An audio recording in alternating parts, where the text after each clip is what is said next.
I want to say to you, particularly if you are from this part of the world, I'd like you to know that whether you are a believer or you are not a believer, you are born into a theater of war. There's a whole lot that needs to be done that was not done before you were born. That means that if your head is going to ever rise above the waters, there's so much that you will need to do. It was Solomon that was called the man of peace. And Solomon principally became a man of peace because the man before Solomon was a man of war. It was the wars of David that made it unnecessary for Solomon to become a warrior.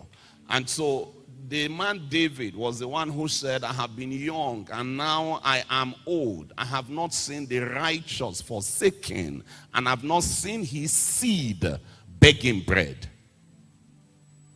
The possibilities and the realities that are attendant to the righteous, as far as guarantee is concerned, is different from what is guaranteed for their seed.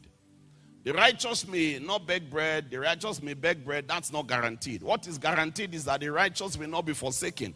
I have been young and now I am old. I have not seen the righteous forsaken. I have not seen him forsaken. And I have not seen his seed beg bread. The seed of the righteous is a category. And there are some of you here, you are first generation righteous.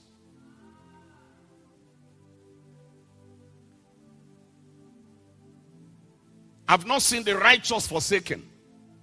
I've not seen his seed beg bread.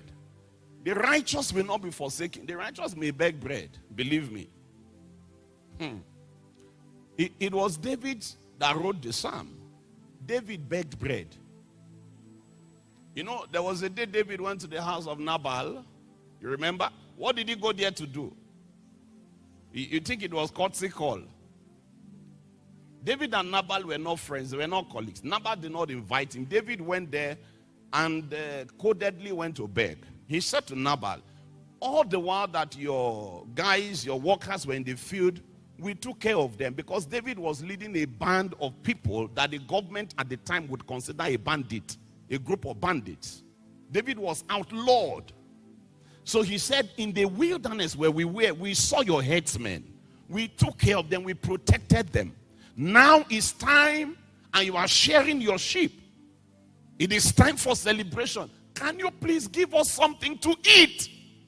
David was righteous. At that time, the oil had come on his head. He had been anointed in the midst of his brethren. But I have been young and now I'm old. I've not seen the righteous forsaken. That man will not die before his time, but his life was hard. You see, David was 70. And if you heard the story of his life, you would have thought he was 120. At 70, the man was so battered that on his dying bed, the Bible said he was so cold, he could not get heat. The man was shivering. David died at 70.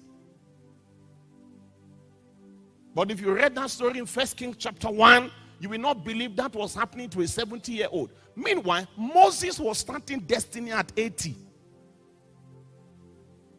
I'm trying to say to you that you need to, something need to rise in your spirit tonight. It's called hunger. There is hunger of a right sort. From what I've said already, you know that I come from this area. I come from this land.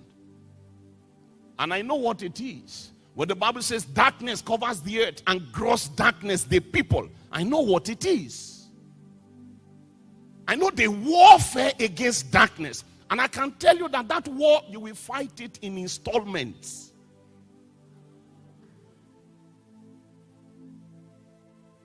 Because at every transition point in your life, you are going to have to prove yourself a man again.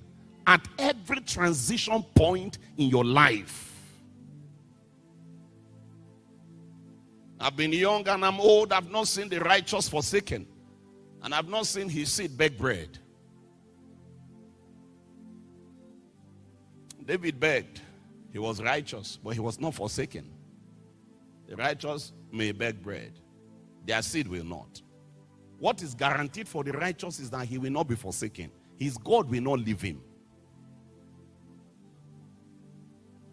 And with his God, all things are possible. many of those possible things will not be easy. Hello? Do you know that God never promised anybody ease? No. The only guarantee you have from God is possibility. That if you grind it long enough, it will break. That's the only guarantee you have. You know how the Bible says, ask and it shall be given, and doesn't tell us how long to ask? It is that the only guarantee you have is that if you keep asking, a point will come when it will be given.